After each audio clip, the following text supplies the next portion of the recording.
Today we are ranking every single Tarkir Dragonstorm commander from the worst of the bunch to the best of the bunch. I'm Mia, and we're going to be at Boston Cube Party this weekend. I'm Beezy. I will also be there, but I'm trying to drink less Coke lately. We're the Nitpicking Nerds, sponsored by Card Kingdom. You can use code BeezyBDay to save 15% on supplies. That's a crazy deal for the whole month of April because it's my birthday month. No. It's also my birthday month. You could use the code MiaBirthday instead of BeezyBirthday to also get 15%. It's a competition, and I'm going to win. Yeah, let us know who you registered under in the comments, but it will be me. You could use both technically on two separate orders, but you're going to use mine first. We just want you to save money, so pick one of us, whoever you like more, and then go save some money. We're also sponsored by Dragon Shield, best sleeves in the multiverse. Good sleeves? That's what. Oh yeah, thank you. I was gonna say this isn't good sleeves. I was just imitating you. If you want to get awesome custom Dragon Shields, you can do that through their sleeve crafter. But you can also get Nitpicking Nerds sleeves right on the site. We get a kickback on the order. If you use the code Nerds at checkout, you can save 5% of your real money tax dollars on your entire order. We're also sponsored by Moxfield, but not now. A lot later. Settle down.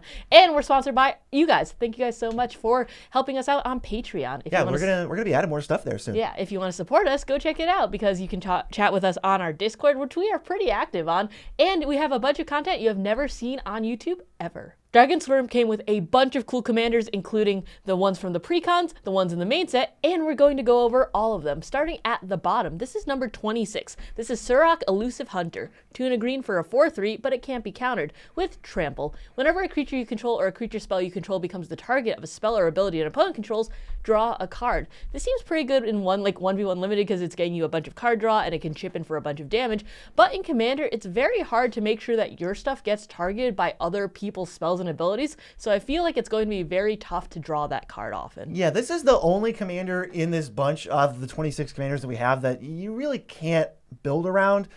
Go for it. If you want to play Surrak, Elusive Hunter, you can, but there's not really any direction to go. I mean, you can go 4 powers matters because he is 4 power, maybe something with Trample. I know Garrett's Uprising is probably really good in this deck, and you could go like even bigger with like the Vaultborn Tyrants, but Surrak is not even close to your best option for a 4 power plus commander. So this feels like a 99 card, and I wouldn't be surprised if there were very few Surrak decks that ever existed. I feel like with mono green commanders, there's such a plethora of awesome ones that I don't think this is going to be my first choice ever. I don't even see this making the 99, but if you have a soft spot for this set, then maybe you do want to throw it in there. Yeah, I guess it's worth mentioning since we're still at the beginning, we are going to be grading these commanders based on mostly power. How strong do we think they are? There are varying degrees of fun, which we will get to, and we're going to go to number 25, Anafenza, Unyielding Lineage. 2 and a white for a 2/2 flash, and its first strike. Whenever another non-token creature you control dies, she endures 2, which gives you 2 counters on herself or a 2/2 spirit token. Now we're already into cards you can build around. We've closed the gap. Surrak, I'm sorry, you're like the oddball out, but everything else, this is like a mono white tokens. You can go counters. I feel like no matter what, you want sack outlets, so like Altar of Dementia. This seems cool. It's not very strong, but it is cool. Yeah, I think that I would mostly play this in the 99 of like an Aristocrats deck because I think it's so tough to be able to do those mono white Aristocrats often. But I think that this is very cool and it's a fun twist on it. So if you want to have some sort of building limitations, which we love to build around, I think it's a very good choice for that. Yeah, she does have flash, so you could sort of like build out your board. I'm trying to imagine how this deck might play. You build out your board. Maybe you've got a few combat tricks that say like a creature gains indestructible, so that you wait till a board wipe or you're the one who plays it. Then you like flash in Anafenza, give just her indestructible. All your dudes die. Maybe you stack a bunch of counters on her. Yeah, okay, I could see that. And then also, I think because of the fact that it's mono white, you have so many cheap board wipe options to be picking around with. Yeah, I mean, Vanquish the Horde is just like 2 white mana. And it's also very cheap nowadays, too, because of the reprint. Yeah, and then I feel like if you're going to go the Aristocrats route and you're going to get a bunch of triggers and you want to make tokens out of it, maybe you go like Revelark. You could throw Karmic Guide in there, and along with the sack outlet, that's an infinite combo. This deck doesn't even look that bad. We've seen way worse in the second to last positions and sets. We definitely have. Definitely more 1v1 stuff there. But we're moving on to 24. This is Tersa Light Shatter. 2 and a red for a 3/3 with haste. When she enters, discard up to 2 cards and draw that many cards. When she attacks, if there are 7 or more cards in your graveyard, exile a card at random from your graveyard, you can play that card this turn. I mean, I like this because you can trigger her immediately because she has haste, and it's not that tough to be putting stuff in your graveyard with these impulse draws that red often relies on. Yeah, she does fuel herself a little bit. The thing that I worry about a little is Unlike some of the Sultai graveyard stuff, there's not really a way to control this. If you're fetching and you're discarding bad cards that you don't want to play, you can't really stop her from giving one of those to you. You are, of course, going to need to give this some kind of evasion, because once you're past turn 3 or 4, you're not going to have like free attacks off of just a regular 3/3. Yeah, I completely agree, but I feel like with Flashback and with Harmonize that now exists too, it might not be that bad to put some stuff in your graveyard. Maybe you put like Relic of Progenitus to like take out your own extra lands, maybe? This goes with all of those like Lelia type cards. Inti probably goes in here. I feel like Fear of Missing Out is perfect. It's like this very similar. It rummages. And then if you have a bunch of stuff in your graveyard, you can get extra combats, which is great with Tursa. Yeah, Mesmeric Orb's going to go hard in here too. You're going to be putting so many things in your graveyard, and if you can get very picky about which actually survive, then you can get some extra plays out of those cards. Yeah, because the other way to go is, we talked about like, oh, I'm being so particular and I want 7 really good cards in my graveyard. You could just go I don't care.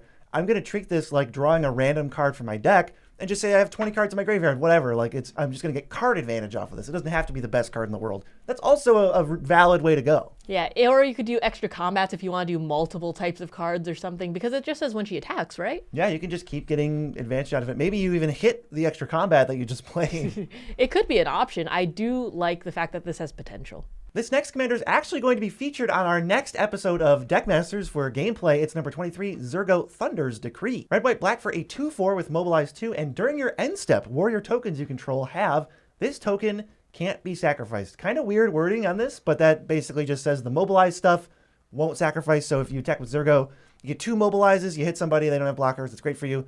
Now at the end step, they try to be sacrificed and they can't.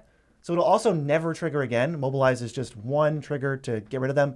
You will keep those mobilized tokens forever. I think there are so many Mardu and token-esque commanders that you can't swing in with after a certain point in the game, like turn 4 or 5, because they're like at the 2/3 mark, the 3/3 mark. 2/4 I think is a very solid stat line to be able to be swinging in, and Zurgo's really encouraging you to do that because of these mobilized triggers. I think that when we've played against this, it put out a very big board presence very quickly. It was very scary. Yeah, it gets annoying. You're like, wait a minute, this is like the first half of Hero of Bladehold. You just keep getting 2 1/1s when you attack. I really, when I was looking this one up, I loved Gornog, the Red Reaper in this. That's like cowards can't block warriors. And then when you attack, something becomes a coward. Oh, and it's like so goofy because I think a lot of these Zurgo decks are just going to be warrior decks. Or just like tokens, blindly making whatever type of 1/1 token and then pumping them up. That feels like the 2 directions you can go. And I love Gornog as like a coward warrior thing. I mean, I feel like with warrior decks, it often just devolves into tokens to begin with. So I think that this is a very like overarching theme for it. I also love Reconnaissance in here because all of your tokens, when they're coming in tapped and attacking.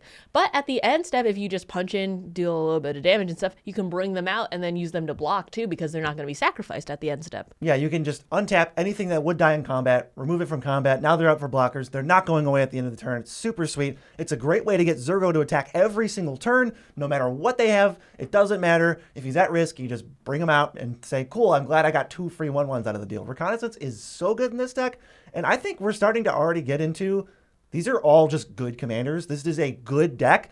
It just so happens to be worse than all of the other good decks and good commanders we're going to talk about. There's just so much spice in this set. I think that there's just so much potential with all of these. The next one is number 22, Eshki, Teemer's Roar. This is the first precon commander we have on here. Green, blue, red for a 2/2. Whenever you cast a creature spell, put a 1/1 counter on her. If that spell's power is 4 or greater, draw a card. If it's 6 or greater, she deals damage equal to her power to each opponent. So you're going to be wanting to bring out a bunch of high-powered dudes that cost very little mana, so you can keep triggering these draw cards and these big damage spells. Yeah, the Teemer Roar deck was not the best precon of this bunch. It was a little weird because this was the face commander and it doesn't care about dragons at all. And that was a dragon deck.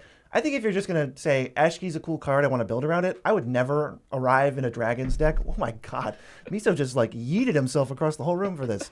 You love Teemer dragons. He's a Teemer player. He's a Teemer player at heart. Why don't you lay down there, buddy? So Eshki doesn't do anything with dragons, so I would say just forget that and play really cool stuff that is 6 or greater. There's a lot of low cost, high power things like Uro. Titan of Nature's Wrath is fantastic in this deck. It's super cheap. You can replay it after you've played it the first time, and every time you do it, it's going to use Eshki's power to just nug each opponent. Rick Smithies is also a great one in here. I mean, 12 power, that's going to be able to bring it out immediately and get all of those triggers. I also think it's pretty interesting that you can be playing a few of these creatures if you want, and then also putting counters on Eshki if you have that ability or sub-theme in your deck. If you have something that maybe can just put out a few counters on her and also come in as a pretty big body, so you can be dealing more damage around the table for less creature casts overall. Yeah, I feel like you could definitely do that where you're like, obviously I have a few 6 powers or greater. Thanks, Miso, messing with the equipment. Obviously I have a few 6 powers or greater, but you throw in like counter stuff. Equipment could be really cool. Even just throw like an Embercleave on Eshki when she gets really big. I feel like there's a lot of room to play with her abilities. They're pretty sweet. My favorites, you could go the not Jund. We're going Temur Goyfs, Tarmogoyf, Polygoyf, and Pyrogoyf, and other cards like it that have a star in place of the power. Those are cards that track that number in all zones. So if I cast Tarmogoyf for 2 mana, and it would be a 6/7 from all the cards in everybody's graveyard, Eshki still sees that and goes, take a bunch of damage, and I only spent 2. And anything that has like star in the text will check that. If you play like a Psychosis Crawler with 6 cards in hand, that'll trigger Eshki. Yeah, I think this deck just goes pretty well because you play out Eshki as quickly as possible. If you have some mana dorks, you go mana dork, mana dork, mana dork, and then you can put 3 counters on her because it's just anytime you cast a creature spell, you put the all on her.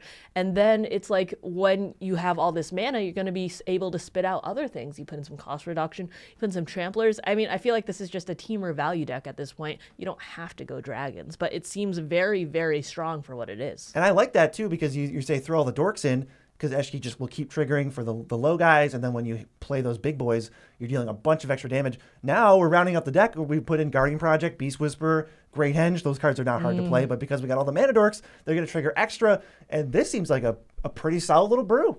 Up next is number 21. It's Narset Dragon Waymaster. Blue, white, red for a 3/4. At the beginning of your end step, you can discard your hand. If you do, draw cards equal to the number of spells you've cast this turn. You want to be able to be chaining all these very little spells, empty your hand, and then draw that many cards so you can just do it again and just get and fish to your really big stuff. I like the idea of either doing small things like Git Probe in here, or you can do flashback stuff like Deep Analysis. I think that there's just options here because you're just throwing that stuff into the graveyard. Right, so when you can't cast that, you discard it, which fuels the next run. Yeah. And it's like you didn't really discard anything. So Harmonize, Flashback, Aftermath, Escape, it's any number of flashback variants you can do. I think people might look at Narset and think it's a risky card because it says discard your hand, but it's really not. You don't have to do that. If you've only cast 2 spells this turn, you have 5 cards in your hand, simply do not discard your hand to draw 2. Wait for the big moment, cast 4 or 5 spells, go empty-handed, then go boop, and then draw 5. I mean, as BZ often likes to talk about, the graveyard is just a second hand at a certain point. It should be. I think in this deck it should be. This commander doesn't speak to me as much. I don't know. Yeah, it's not Carador. It's not Abzan. What's going to do to Abzan Commander after we'll get to do Abzan Commander eventually. Number 20. After this one. Yeah, after this one. Number 20 is Sarkhan, Dragon Ascendant. He's 1 in a red for a 2/2. ETB, you can behold a dragon. If you do, you get a treasure token. And whenever a dragon you control enters, you put a counter on him, and until end of turn, he becomes a dragon, and he gains flying. I would have loved to see an actual dragon, Sarkhan. But I don't know. Because he turns into a dragon in the Tarkir story. This feels a little like I got robbed of seeing like a really cool Sarkhan art, or maybe like a transform card. I mean, maybe, but also at that point, it's like, when does it stop just being Miriam or something? You know, like a mono red Miriam, where it's like I want to see Sarkhan. Okay, this man has been talking about dragons for his whole life. You want like a flip Sarkhan or something. He's been talking about dragons for his whole life, and now I just see just another guy. He's just a guy, okay? This card is okay. It feels like a almost like Giada, but they kind of moved everything around. Like, it does ramp you. It's probably a reasonable mono red dragons commander. It chips in for commander damage. Spoiler alert, this is another commander you'll be seeing doing some spicy things in our next gameplay episode. I think there are some cheap dragons you can throw down, like the changelings and stuff, that make him very beefy, chip in for a lot of damage. And then when you're able to ramp up to those big ones, like Atsushi, the Blazing Sky, you can be getting mana, you could be getting card advantage, and you could be getting Sarkhan to chip in for even more when you have the mana to be casting that stuff. This is where we're getting the Universal Automaton. We're getting our Mox Jasper. We are going for it. And then at the very top, probably Draco Genesis. I think people are going to be looking for any excuse to play this. It's probably worse in this mono red dragon shell than it would be in like Temur, there's probably more dragons that draw cards and stuff, but you probably still play it, right? Yeah, I think so, because in mono red you have less ramp to begin with, and dragons are always very, very expensive. You have to ramp into this. It's 8 mana. Yeah, but like at that point, it's like, how much are you saving? I don't know, man. Would I rather have a Tarot of the Peaks and stuff? There's like, I'm sure we could get 10 mana bare minimum worth of dragons when this comes out. Yeah, we haven't really, I don't know if we've talked about Dracogenesis much. Did we even talk about it in the set review? Nah, maybe? Maybe. We've done a lot of set reviews for this I set. don't know. I kind of don't think that card, this is a side note, I kind of don't think that card is that good. Because, like, even if you play Dracogenesis and then you play 8 mana worth of dragons, you still could have just played the 8 mana because you paid 8 for Dracogenesis. So you kind of have to play, like, so many that it's dumb or, like, combo off. If you have combos, it's probably really good. Yeah, I think that's when other things shine, you know, like Omniscience and stuff. We're not, like, throwing down Omniscience and we're like, okay, you know, I'm going to cast 6 mana worth of spells that got destroyed. That was really cool, guys. Because I know zombies, we have Rooftop Storm. Zombies can easily chain into each other because they die and they draw cards and stuff. But dragons don't do that as much. Anyway, here's the Abzan commander I wanted. It's number 19, Felithar the Steadfast, the Precon commander. 1 black-green, white phrase 0/5. Your creatures assign damage equal to their toughness instead of their power. Creatures you control can attack as though they didn't have defender. That's a great piece of text to have on here. And 3 taps sack a creature. Draw cards equal to its toughness, then discard cards equal to its power.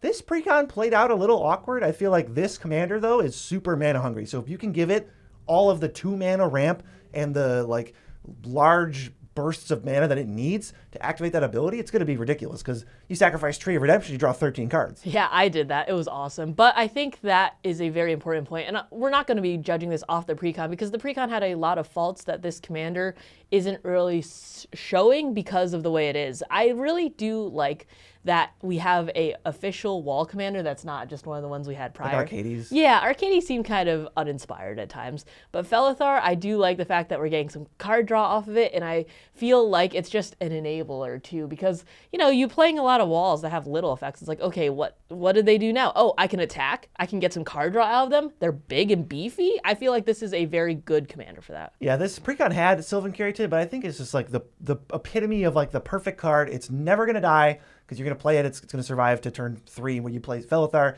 ramp into it, and then later you can sack it to draw 3 cards. Super sweet. That's the exact type of thing you need. And Rampart Architect was also like a Precon original.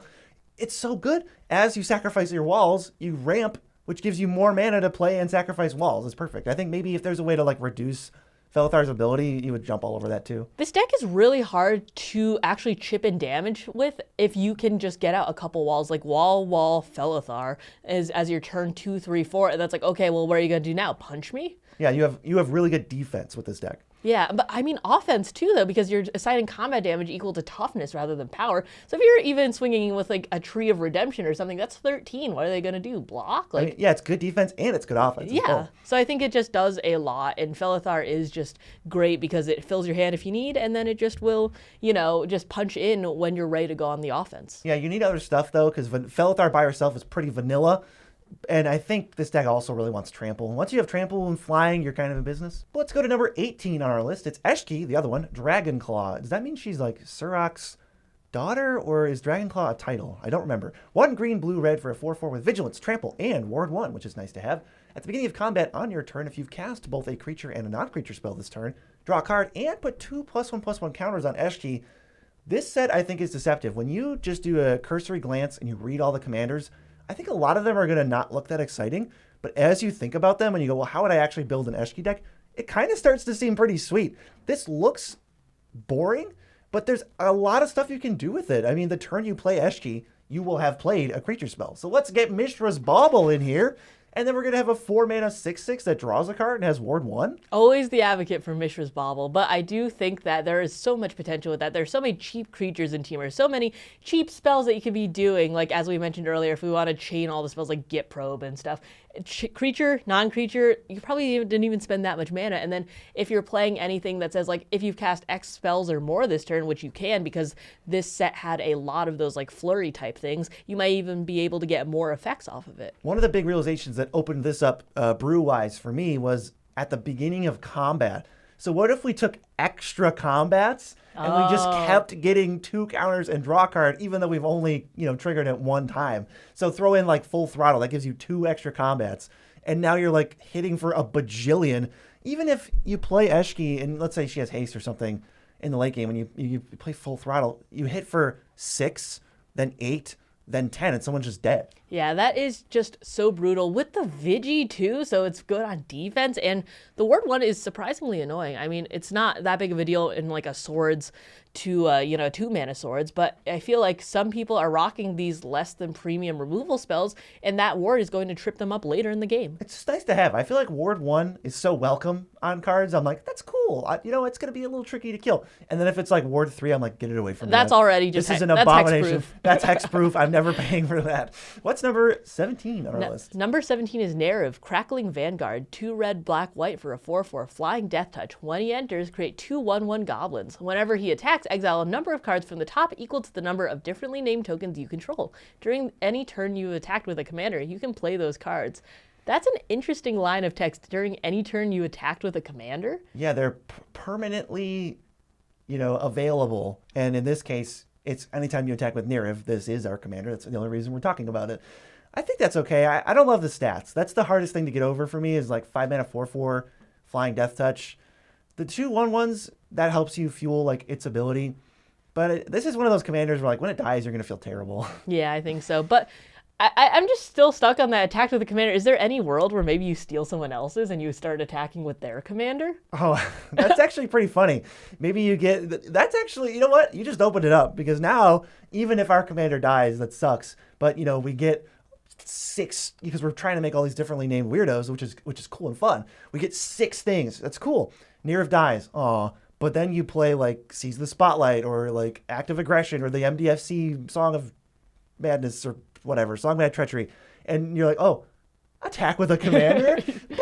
Cast all the rest of these things. I think it makes it feel a little less bad. That's goofy. That's really goofy. I think if you're looking for differently named tokens, they're not that hard to come by. I love Outlaw's Merriment. It makes like a rogue cleric or I couldn't even name them. That's how weirdly named they are. And there's 3 of them. So it's just a nice steady stream of that. Sonhaf is also a great one in here because it's going to give you 2 tokens and they're going to be differently named than everything else that you have because they're not going to be these average goblins or humans or warriors. Have a real name. Yeah, it's going to have a real name. I want to play with Sonhaf a lot more. I think that it's funky. I don't want to be doing combo stuff with it, but I think it has more homes, and especially since it has gone down in price, I think since the Deadpool reprint and then also the reprint in Bloomborough, I think it's definitely dropped from that like 20, 25 price point it used to be at. This seems like one of the decks for it. I'm not a big Sonhaf fan, but when you want differently named tokens, and then you can go the route of populating with like Nesting Dovehawk, which is just what a great card.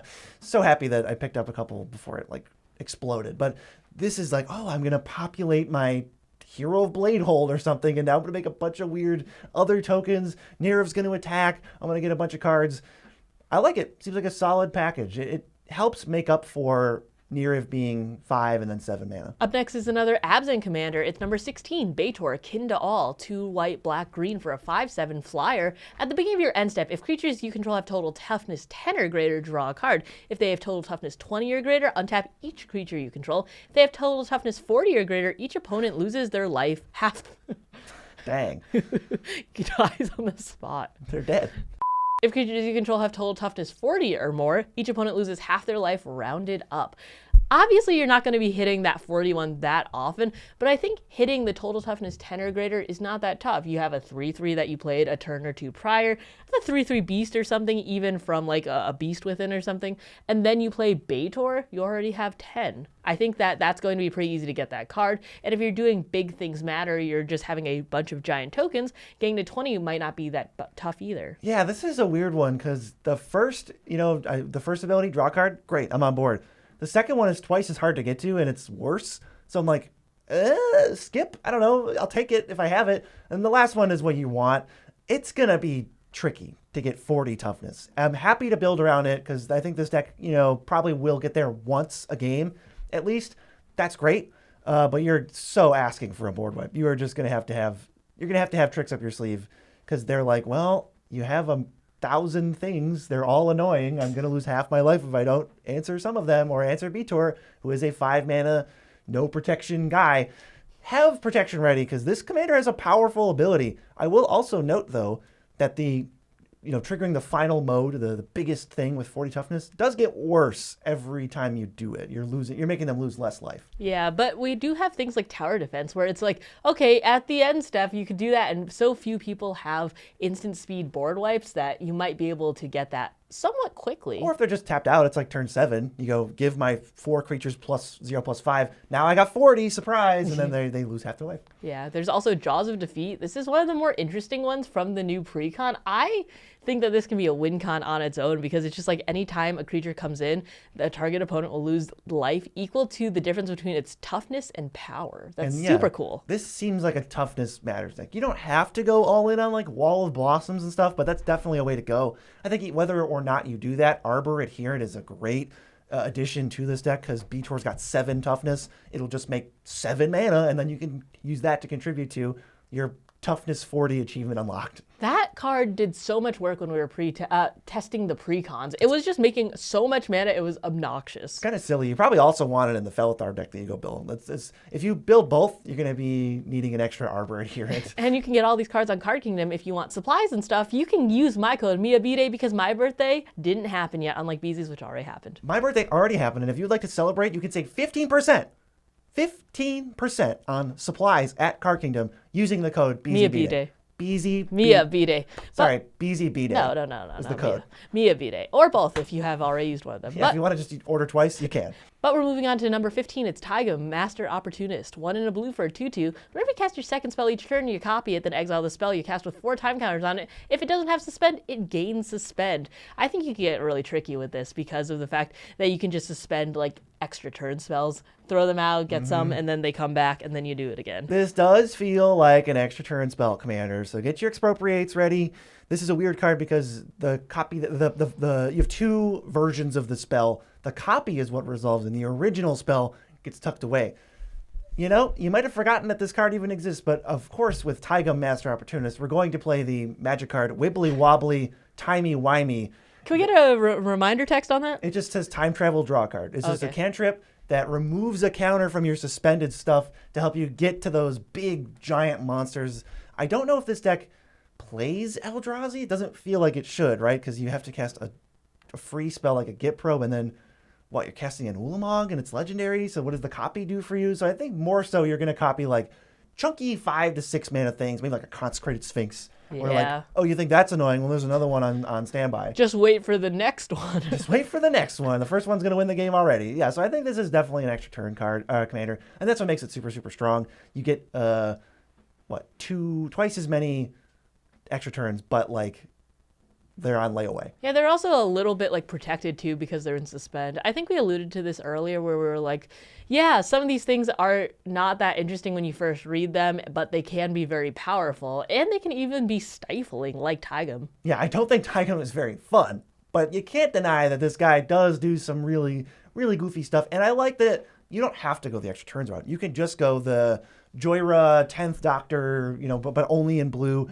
Play all the cards that remove time counters from your suspended stuff. And just play like good, honest, fair Magic with your 2-mana 2/2. Oh yeah, fun fact about Taigam. Oh, okay. I think he's the second ever 1 in a blue 2/2 without downside. What's the first one? The first one was Archmage's Newt in Thunder Junction.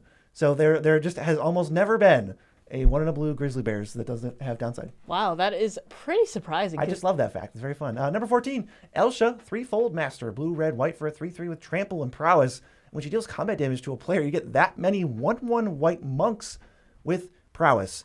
This could go a couple ways. You could go more general spell slingy, try to play Mishra's Bubble, get probe, snap, and then hit for 6, get 6 dudes. Next turn, you don't have to play an overrun because you kind of have it built in. You just need to spell sling some more. Or you could play like +3/+0, +3/+3, Teamer Battle Rage, kill one player, the one who's most likely to board wipe, and then get 68 tokens, and then those kill people. That's obviously way more glass cannon-y. Yeah, I think that there are options for this. I do like the fact that she has trample, so if you just cast 1 or 2 little things that aren't just all reliant on Elsha, you can be able to get her and punch in for a fair amount of damage. And I think this deck is very tricky, too. I really like that about it. I think this deck is going to love Reckless Charge, +3/+0, haste, flashback, and I think there's actually a almost 1-for-1 copy that just has Harmonize instead. So you could totally do that where, Elsha dies, so sad. But like on turn 5, you got to Signet out. You play Elsha for 5, and then your last mana, you go +3/+0, hit for 7, make 7 1/1 prowess monks. I was going to make a note where it was like, oh, there aren't as many like overruns in Steer, but it doesn't really matter because if you can just keep chaining stuff, you put a Balmor in there, you put, you have a couple cantrips and stuff. All of them have prowess to begin with, so you're going to be punching in for a ton, and it doesn't matter that you're not playing like Moonshaker Cavalry or anything like that. I mean, even it slots in so well, you can even slot in like a Chroma's Will or something. Yeah, I think you're definitely, you have the overrun thing covered. You have the power and toughness done. I think you will want a Balmor and a Frostcliff Siege because they very crucially give trample. These prowess tokens love trample. It's part of the reason Elsha's so great.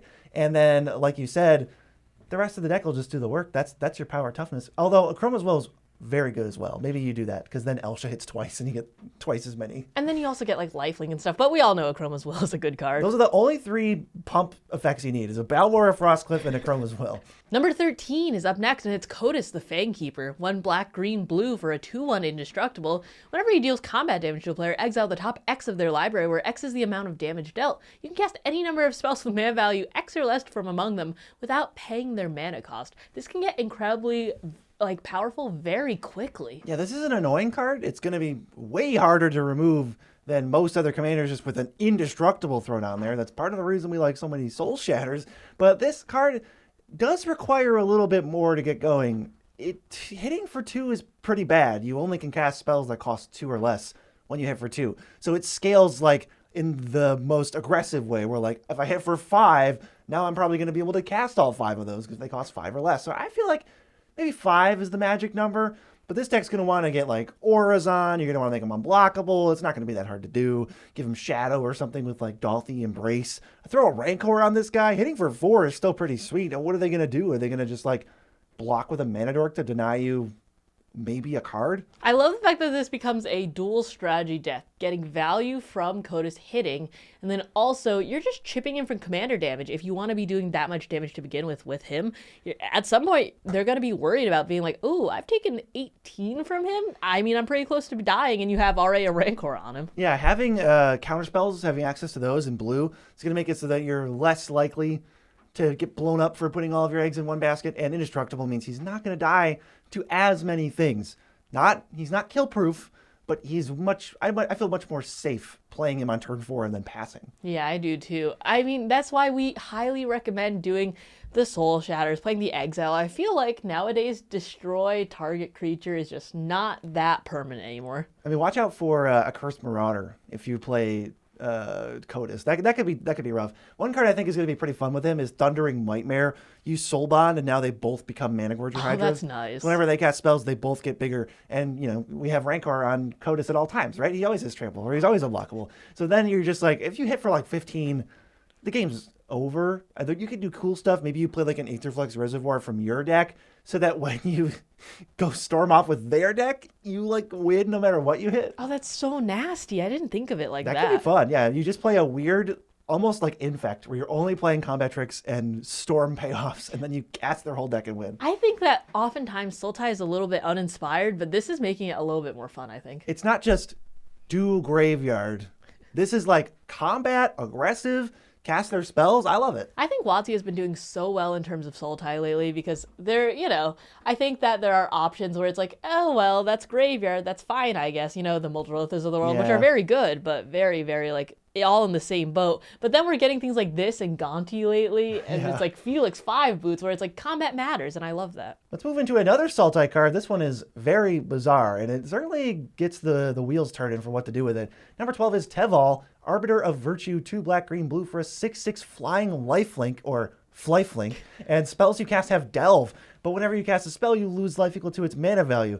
This does fall into the typical Sultai graveyard stuff, but there's at least a new spin where I have to balance gaining life with having a huge graveyard and then ripping through the graveyard and replenishing it. It's not like, oh, I'm going to play a creature from my graveyard and I'm just going to keep doing that with one of the other commanders we're going to see on this list. This is just I'm going to pay 8 delved mana for Platinum Empyrean, and then I'm going to go off. As soon as I saw Platinum Empyrean, I was like, this is awesome. This has got to be the coolest crappy card for this deck.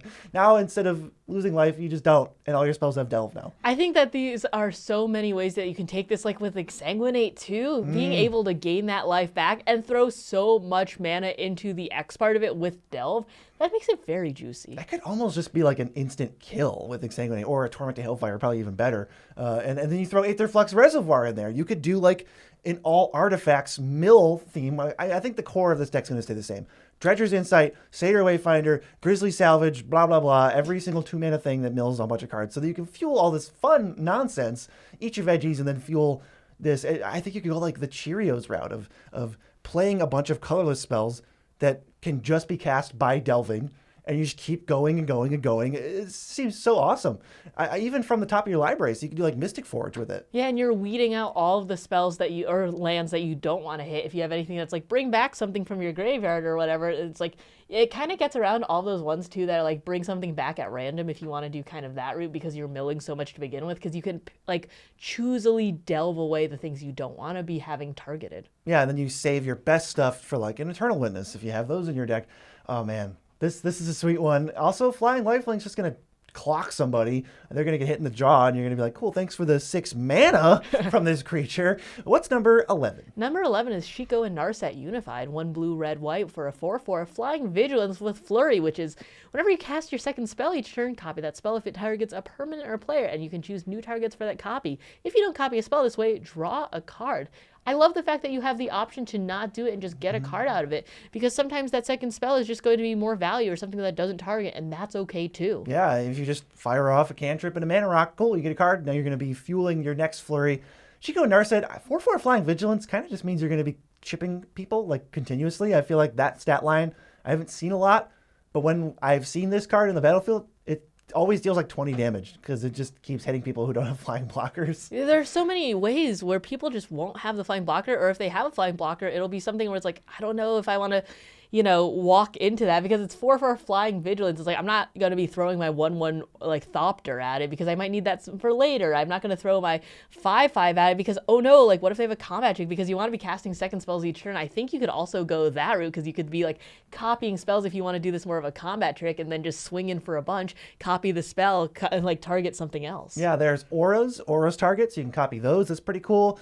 Curses. I think some of the coolest stuff you can do if you want to go like power. Jessica's Will. That targets somebody, so you can get both halves again. And I mean, 3 mana, make 14 mana, draw 6 cards.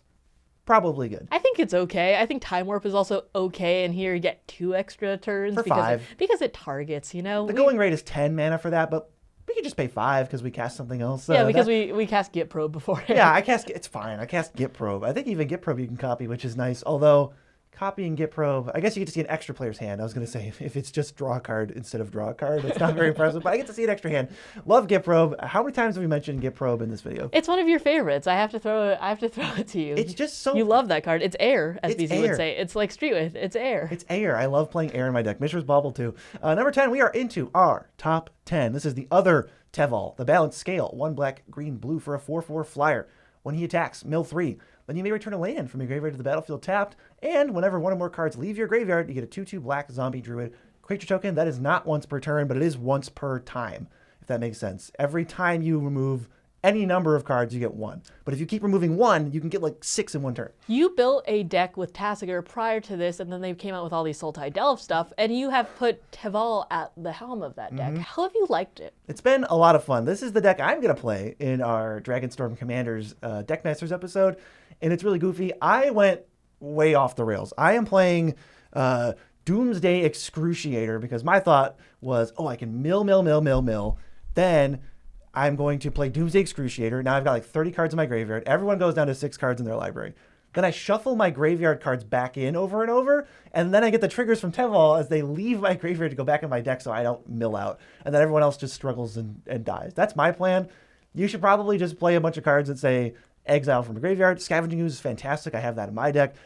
Pay a green, make a 2/2. That's what that says. Yeah, Scavenging Ooze is so good because you could use it on offense or defense. If you want to be targeting other people's stuff because like have a graveyard deck or something, you could be sniping those out. And then you go, oh, well, I wasn't going to use this land anyways. I'll just snipe that and get, some creatures, get some counters from Scavenging Ooze, and it's just a lot of value for that 2 mana. Yeah, this deck has a lot of new cards. There's like Kishless Skimmer is really, really good. Teval's Judgment just came out. It's obviously a no-brainer for the Teval deck. They basically tell you to put it in the deck, and they're both in the precon. But there's a lot of stuff that's kind of recent. I know Dredger's Insight from Aether Drift has like a When Stuff Leaves text on it. There's a few Duskmourn things too. I would just pay attention because recently they've been into this Leave the Graveyard thing, and it's kind of fun, and there's a lot of support for it. If you're wondering why Teval isn't higher, I haven't, as someone who's been playing him as the commander, I haven't felt like he's that busted. He seems good, but not busted. Right. He it's nice when you ramp, but I have felt the pain sometimes of just playing him and not really accomplishing a lot, or he dies or something, or he can't attack. I mean, also, when you think about the set, there have been so many juicy commanders in Dragonstorm that when a commander is good, because of the other commanders at the top 10, it just can't crack that top 5 because of so many good cards coming out with it next to it. Teval's sweet. When you attack and you get a land back, you feel awesome about it. You're like, I fueled my game plan. I ramped. Now I don't even care. Like, even if you kill it, I can play it next turn. I think Teval could have easily cracked the top 5 in a different set, but we had 5 precons with 10 new commanders total and then the rest from the set, so it had stiff competition. Like this next one, moxfield.com. This is a website. It's not even a card, but it helps you build decks from any of the other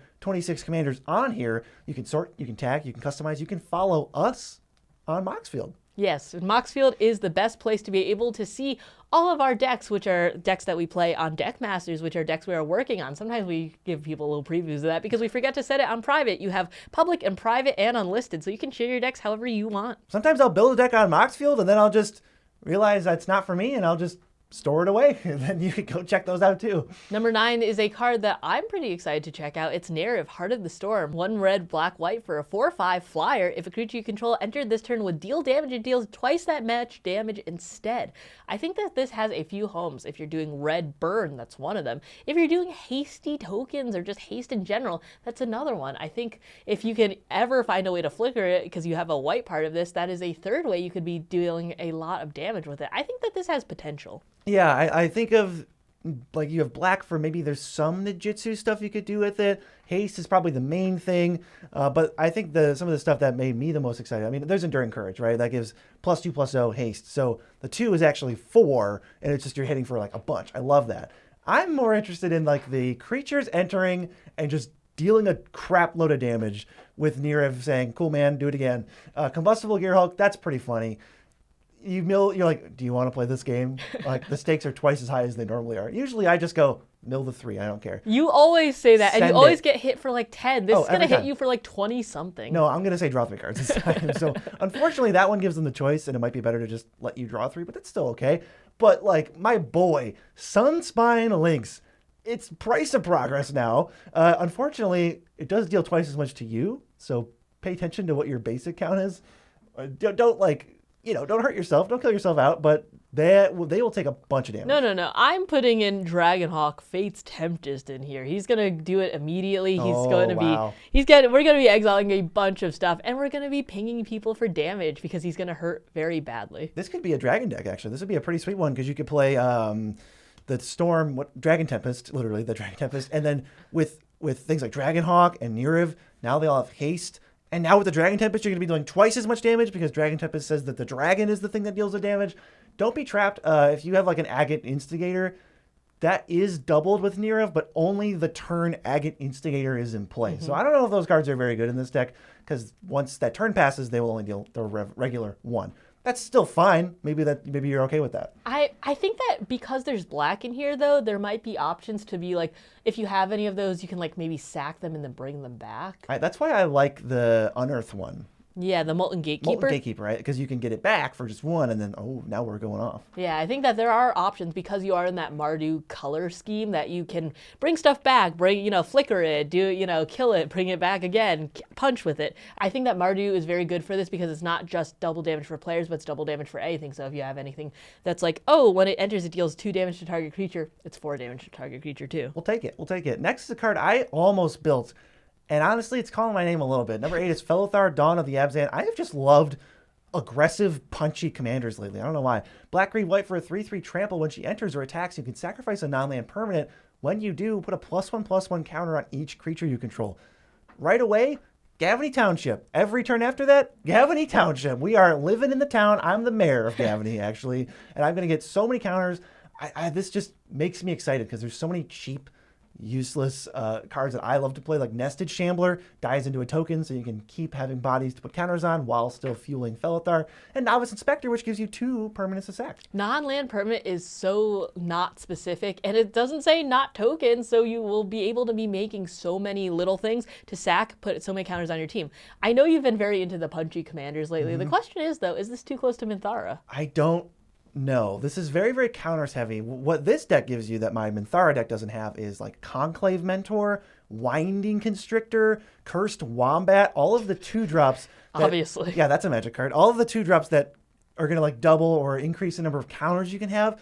So that like on turn 5, every game, assuming Felithar survives, you'll have to work to make sure that happens because she's a threat. You're hitting for like 20. I love doing that. I mean, Felithar immediately is going to be a 4/4 trample for 3 mana. That's easy to attack with. That's already a pretty good rate. And then if you're throwing in things like Overwhelming Stampede, you're going to have a gigantic board. And as long as you can keep making all of your board have trample, you're gonna be punching them for so much damage with all these little rinky-dink 1/1s that turned into 10/10s by accident. Yeah, I think this is the deck where you want Clever Concealment, maybe even like Tamiyo's Safekeeping, honestly. This deck would be full of 1-drops. I don't even know if I play Mana Rocks in this deck. I would just go 1-drop, and then 2 more 1-drops, and then Felithar, and your opponents are just going to be like, oh. Yeah, and the fact that with like Tamiyo's Safekeeping or any of that, since you're putting counters on him too, you're going to be tripping him for commander damage. I feel like it's going to rack up very quickly. If you can attack a bunch or if you can keep it alive, that is going to be building up quite a lot. And then the rest of your board is like, oh, also those are gigantic too. I might have to build this one. This one looks really cool. I love being aggressive. It has been a lot of fun to just try to end the game sooner and play 7 turns instead of 10 turns. What's number 7? Number 7 is Shiko, Paragon of the Way, 2 red, blue, white for a 4/5 flying vigilance. When she enters, exile target non-land card with mana value 3 or less from your graveyard. Copy it, then you can cast the copy without paying its mana cost. I thought this was pretty boring when I first looked at it, but then I thought it was pretty nasty because if you have any instant speed flicker, you can flicker something and then get something very good like a counter spell from your deck and then just keep chaining these counter spells and saying no fun allowed, no permission allowed. Yeah, so it does exile, so they're only 1 use per, but once I think, had to sit down and we're like, okay, what does a Shiko deck actually look like? And then I was like, oh my god, this is going to be so annoying. It's just like a permanent Snapcaster Mage, and you're never going to be able to kill it. That would be my first instinct, to just kill it. All right, it's a 5-mana commander, get it off the field. They're just stacking their deck with flicker spells, so your best chance is maybe in response to a proactive flicker, but they might have another one. So they're going to flicker in response to removal, then get a Swords to Plowshares. Cool, great. Get a, I don't know, Lightning Helix. I can't think of anything. You just get these amazing things over and over and over.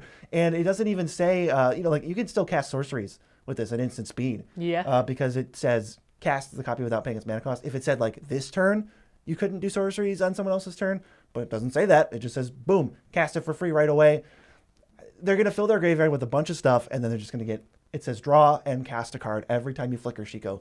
It's just going to keep happening. I have a question. How does that work with things like Spree? I was thinking about flickering it and then maybe playing something like the Final Showdown. Can you pay into that? Oh, yeah. Okay. Yep. Additional costs don't care about mana value. So, like, as far as Shiko's concerned, Fateful Showdown costs 1 mana. Yeah, so I think that will get super nasty if you're playing into these like extra cost type things because you will be getting a lot of effects for way less and you'll be able to like spring them up on people. I think that's very cool. Yeah, you're going to play Ghostly Flicker, and this deck could get really combo-y, as combo-y as you want, because when I see Ghostly Flicker, I already think of there's Archaeomancer, there's Purg and Drake, and then there's the other way of like we're already copying spells, so what about like the Dual Caster Mages or the Twin Flames? Because Twin Flame, worst case scenario, is cast it on Shiko, get a copy of something from your graveyard. and it kind of replaces itself. So this deck just kind of looks obnoxious in like a I respect you kind of way. Chico, I had you at like number 25, but then I was like, wait. This is gonna this is gonna get out of hand way too quickly. Way too quickly. Number 6 is another one that I think is very surprisingly nasty. It's Areni, the Song Unending. 5 blue, red, green for a 10/10. Flying, protection from white and black.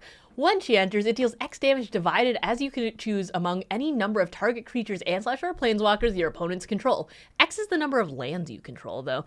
I thought that this was a little bit not that great because of the 8 mana, but the fact that you can flicker it is pro white and black. It evades that removal very easily. It's a 2-hit asterisk if you can pump it just a little bit. Kill with commander damage, and then it doesn't have protection from anything that would really flicker, which is mostly blue. Maybe a little bit of white flicker, but like don't worry about it. You can't play white. You can't play that anyways.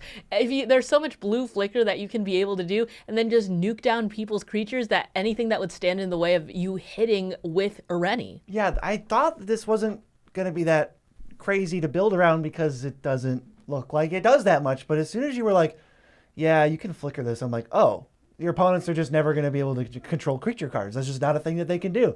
I think all this deck needs to do is you're going to ramp, you're going to play all your Nature's Lore, 3 Visits, Sky Shroud, Claim, no Signets, please, Utopia Sprawl, Wild Growth. Get all that down so you can play Areni on turn 5 or something so that you're not never going to cast it or it's not too late.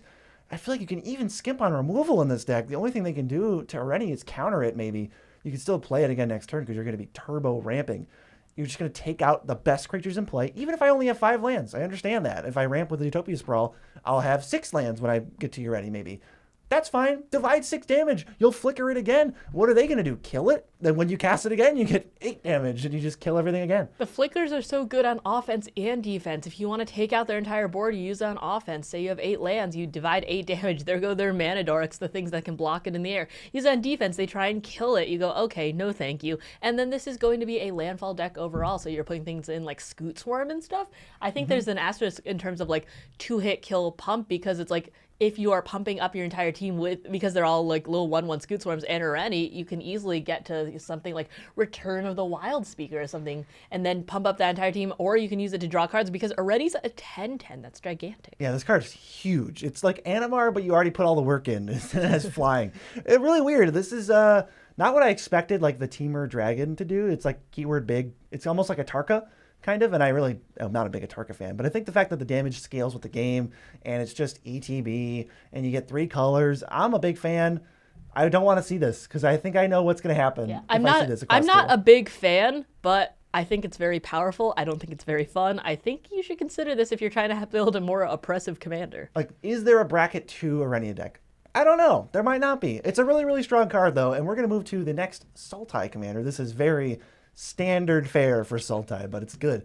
Kotis, Sipstic Champion, is blue, green, black for 3/3. Once during each of your turns, you can cast a creature spell from your graveyard by exiling 3 other cards from your graveyard, in addition to paying its other costs. Kind of like Escape. And whenever one or more creatures you control enter, if one of them entered from a graveyard or was cast from a graveyard, put 2 +1/+1 counters on Kotis. So Kotis is going to grow, get big as you unearth, reanimate, I don't know, Muldrotha things from your graveyard back or use his own ability.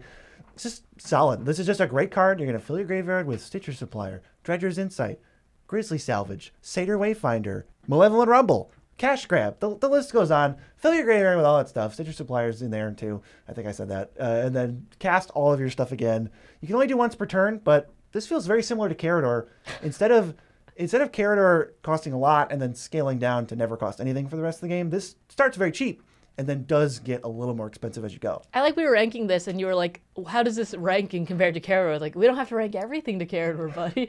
But this is a very similar card. No, it's a very similar card, though. I think things like Sir Conrad the Grim are also going to find a very good home in here because you're going to be milling stuff from your library into the graveyard. That's going to be so many creatures hitting. That's going to be dealing damage, and then you're going to be bringing them back with Kotis because you just want a very full graveyard at that point. But also, if you cast a creature with Kotis and you exile 3 creatures, that's 4 damage to all your opponents just from you doing that. Yeah, that is so nasty. I love this. I think that this is fun, and I think that if you're looking for a Carador variant, maybe this is where you want to go. If you're not a big fan of white and you prefer blue instead, here you go. I think you're a trader at that point. Carador is perfect. There's no need to iterate on this at all. But I will say one thing. When you pair Kotis with Teval, which is very common like in the Precon games or in the upgraded decks where you just keep them together, If you have Teval and Codis on the battlefield, and then you cast a creature by exiling 3 cards with Codis, you'll get 2 leaves the graveyard things. There's like 2 individual happenings of that. Yeah, because you have the exiles accounting as 1 leaves the graveyard, and then you have the thing coming back, which counts as the second. Number 4 is Areni of the Unwritten. 4 green, red, blue for a 7/7 flying trample.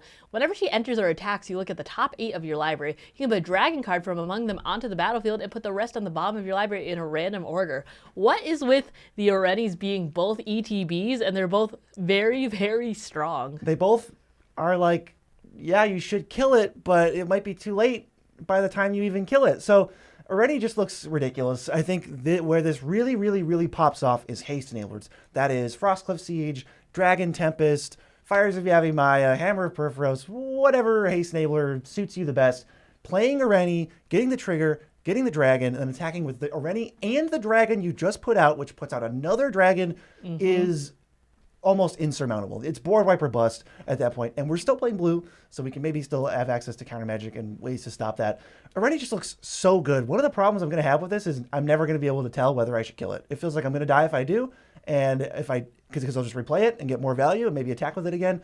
And if I don't kill it, I lose to the 7/7 and plus a friend. I mean, it's so much value. I feel like, as the resident Kalia player here, this is just, I mean, I'm not going to say better because it's just different because of the mana value, but it's ETB. You're already going to get something very chunky and good. And then also the fact that it's a 7/7 flying trample gives it a lot of evasion and a lot of, they can't just chump it with I had a 2/2 flyer killing around. You need that attack trigger. You're going to be punching in for that damage, and it's going to often survive combat. It just feels like there's no losing. As the caster of Areni, I'm never going to feel bad. You're never going to blow me out. I'm never going to be upset with how a trade went for me because unless I get board wiped into oblivion at instant speed, I'm always going to have something to do, and I'm never gonna be out of gas. Yeah, think about Terror of the Peaks in here, though. You cheat it out, you have some sort of haste enabler, you swing with Areni and Terror, and then you also get something big off the top, and you go, okay, cool, why don't I deal 10 damage with Earthquake Dragon or something? I don't know. The thing that I'm thinking of with this, that I'm just now thinking of, is you play a haste enabler first couple turns, then you play Miram, and then you play Areni with haste. So you get 2 Arenis, both put dragons into play, both get copied by Miram. That's nasty. And you now have 7 attackers, right? 2 that gets 7 attackers, and they also create 2 more dragons from the top of your library each. I mean, what even is that? Yeah, that's really nasty. And I can see why Miriam went from a budget bomb to a $20, $30 card. I don't know if it's that high, but it was definitely so spiked. high. It was way higher than I thought it would be from $1. It gained 1,000%. Areni, absolute powerhouse. Gonna be one of the toughest cards to beat from this set. It's really, really strong. Number 3, they are in the top 3 commanders now, and I think all of these are so awesome. They did such a good job designing the set. Number 3 is Zurgo Stormrender. Red, white, black for a 3/3, mobilize 1. Whenever a creature token you control leaves the battlefield, draw a card if it was attacking, otherwise each opponent loses 1 life. Zurgo is that rare form of the payoff and the enabler, because when you attack with him, you're going to be making these tokens. If you can find a way to sack them at instant speed, you're going to be drawing cards off of it, which is, I feel like, one of the things that Mardu players have trouble doing to begin with. And if it just happens to die outside of combat with a board wipe, you're still getting effects from it. Everyone's just going to get drained. This is an awesome card. Early game, you really, really want to draw cards. Late game, you really, really want to hit them for 1 life. And that just seems perfect for this deck.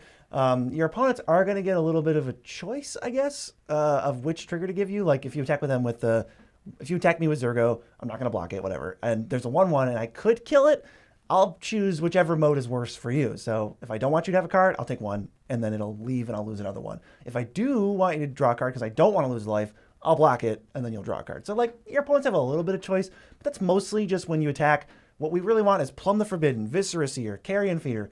Bye-bye, choice removed. I'm going to do whatever's best for me always. I think it's also very nasty, too, because every token that leaves the battle, like if you give them that choice, they're pinging for 1, that's fine, and then you let it through and then it dies at the end. That's 2 per mobilized token. That's super nasty. Or any token that you let through that you can just kill at the end step or just kill not during combat. That's 2+ damage per token. That's, I'm not upset. I mean, either way, yeah, even if you can't get those choice enablers and sacrifice outlets on the board immediately, you're still going to be getting value, and for 3 mana, that's so worth it. And then why don't you stick Elspeth Stormslayer in here? That seems perfect. All your mobilized stuff is doubled. She makes 2 tokens a turn. You can even create like a huge swing, give your whole team flying and a counter. This is the key. This is the symbol for flying. I think you knew what I meant. They're flying, obviously, and that's just going to win the game. I think so, too. This is an awesome one. I love the token support that they have in this set. I mean, are you thinking of building another Mardu deck? You only have like 5. I don't know. I took apart a few decks pretty recently, so I think my next one is Golgari-based. Golgari. Felithar? Felithar? Felithar slaps. No, I think that's going to be... You're doing the thing to me that you do when you're like, why don't you build a Carador deck? I don't know, because we have 6 Carador decks in the house and none of them are mine. None of them are good either. That's number 2 is actually a commander you've built, and that helped me see just how good this card is. I'll let you read it. It's Baator, Ancestor's Voice. This was one of the alternate commanders of the Abzan Precon. 2 white, black, green for a 3/5 flying lifelink. At the beginning of the end step, put a number of 1/1 counters on up to 1 other target creature you control equal to the amount of life you've gained this turn. Return up to 1 target creature with mana value less than or equal to the amount of life you lost this turn to the graveyard to the battlefield. I think that this is a very spicy card, though it does look a little bit disjointed when you first read it, because you're like, okay, I have to lose life and I have to gain life, and it all has to be during my turn. But it really doesn't have to. The only things you really need are, you need to be able to gain enough life in general to offset the life you're going to lose on your turn. And so you're going to be doing things like Soul Ward, and you get these like engines up very, very early, so that when you start hitting your life total with all these effects, you're going to be at 50, 60 to begin with, and that's okay. Yeah, I don't need the counters. The counters are a nice gravy. You want to fill your graveyard. I'm trying to think of cards that would fill the graveyard. Maybe like Satyr Wayfinder, Grizzly Salvage, Dredger's Insight, Malevolent Rumble. Can you name a few? How many times are you going to be doing this bit? Cash Grab, Satyr Wayfinder. Yeah, Circle of the Land Druid. Oh yeah, Circle of the Land Druid. We don't have any of those, by the way. It's because you keep using them. So they keep playing them. Anyway, filling your graveyard is really strong. And I was thinking, like, one of the toughest parts about this is, okay, we can fill the graveyard pretty easily. We can get Baator down. But how do I trigger Baator and lose enough life to get a creature back the turn you play them? And the answer lies in the Nitpicking Nerds vault. The MDFCs. Pay 3 life for a land drop. I'd love to. Now I'm going to get back a Curse Marauder. Now I'm going to get back a Wood Elves. And that's going to help me just power through and get even farther ahead, to where if Baator dies, I'm not even that upset. I mean, I'm playing all of the shocks and the fetches in here, and I'm always shocking and fetching them in if Baator is out. I'm, Verdant Catacombs into, a Temple Garden or something, and then you also have like a Mana Confluence out. That's already 4 life that I've lost, and a 4-drop I can get back to the battlefield instantly, or at the end step at least. You don't need to lose 20 life. There's no creature that you're getting that's like more than 6. So you can kind of just relegate all of your life loss to your mana base. And now you just play this mill deck that has Baator and a bunch of ETBs, and you just keep re-triggering them. It's so good. Yeah, but the fact that, I know it's a game changer, but Bolas' Citadel goes hard in here. Oh. I have won quite a few games with just Bolas' Citadel, because it's like, okay, I'll drain myself for 15. Okay, I'll get anything from my graveyard back. That's pretty cool. And like Grey Merchant, it's obnoxious, and it's in every one of Mia's decks. And Grey Merchant's great because it's a creature that is attainable to get back. It's only 5. It's pretty easy to pay 5 life during a turn. And then if you have it, and that's during your main phase, you gain like 24 life, and that puts like 24 counters on a different creature you control. This is really the place where you're playing those Stinging Studies, maybe a Painful Truth, something that is just pinging you life constantly, or just have these little loss of life effects, so that when you're able to get these triggers, they're actually pretty big and pretty meaningful. Even just losing 1 life off of Payland, getting back the Soul Ward that someone killed or something, can really help you put your game plan on track. One card I think is like fantastic in Baator is Plunge into Darkness. I don't think people are playing this card enough. I think it's awesome. You can gain a ton of life off it if you want, but you can pay as much life as you want for only 2 mana to not only draw a really sweet card, it's almost like a mini tutor off of the cards you look at. You go, oh, I have an 8-drop in there? Cool, I'll pay 8. Look at the top one, get my best card from there. Get back Villas. I have been hurt with that card so often in Belladros that I respect its power in Baator. It's really, really strong. Just like our number 1 commander, I couldn't put this anywhere other than number 1. Sidisi, Regent of the Mire, looks absolutely bonkers. It is 1 and a black for 1/3. Tap and sacrifice a creature you control with mana value X other than Sidisi. Return target creature card with mana value X+1 from your graveyard to the battlefield. Activate only as a sorcery. There's a lot going on here, but even if we just talk about the base, what does the core of this deck look like? Well, probably ways to fill your graveyard. So I'm thinking Perpetual Timepiece, Undead Butler, Stitcher's Supplier. Maybe you go janky and you pull like a Gold Caller's Bell or something, because all those green things that I've been listing for the entire video, you can't play in here, but black still has plenty of ways to fill the graveyard. So you're going to fill the graveyard, get a nice smorgasbord, a nice charcuterie of creatures to select from, then play like your Marionette Apprentices and your little dinky 1s, 2s, and 3s to then sacrifice to just loop stuff. And you're going to start getting sad robots back, and then you're going to start getting demons back. And it's really good value. This is so nasty. The fact that it comes out on turn 2 means that if you have a couple cards in your graveyard and something to sacrifice, you can start chaining these together instantly. The Mesmeric Orbs filling your graveyard, and there's so much combo potential with this too. Oh, yeah. The downside of it not being like a birthing pod is the fact that you can't find it in your library, but the upside is that it's in your command zone, so you can always find it whenever you want and have the mana to pay for it. Yeah, if you fill your graveyard, then that's enough. I want my graveyard bigger than my library anyway. And the thing that pushes this thing over the top is cards like Thornbite Staff that untap Sidisi. It says whenever a creature dies, you untap the equipped creature, which is Sidisi, but Sidisi can sacrifice a creature. And so the only thing here is, well, that sounds infinite, but you would be chaining up mana value, and eventually creatures stop. Well, what if I said all you need to do is introduce a token anywhere from 1 to whatever your highest is. Let's say 1 to 5. You don't have a 6-drop in there. That's fine. You get back a Stitcher Supplier, then you get back an Undead Butler, then you get back a name a 3-drop. Midnight Reaper. Then you get back a Sad Robot, and then your 5-drop makes a token. I can't think of a 5-drop that makes a token. I can think of a 6-drop that makes a token. Which one? Grave Titan? 6-drop. Let's add a 6-drop. Grave Titan. Now we've got a token from Grave Titan. So when we sack, when we untap Sidisi that last time, we sack the token, and then we go 1, 2, 3, 4, 5, Grave Titan, and then we just keep going. You might need a sack outlet somewhere in there to help balance out the numbers, but it's so easy to go infinite with this card. There's probably other stuff that we haven't even thought about, but 2 mana, easy to cast, don't care if it dies, easy to recast, reanimate shell, mill, tried and true black cards. I just don't know how this deck isn't a ridiculous fighting force. I'm very nervous about Sidisi. This is a very good card, and even in the 99, but in the command zone, having access to that at all times is super scary. It's just silly. If you want to see more Dragonstorm, let's pit those precons against each other. Watch that right here. We've got the Howling Salt Mine battling precons.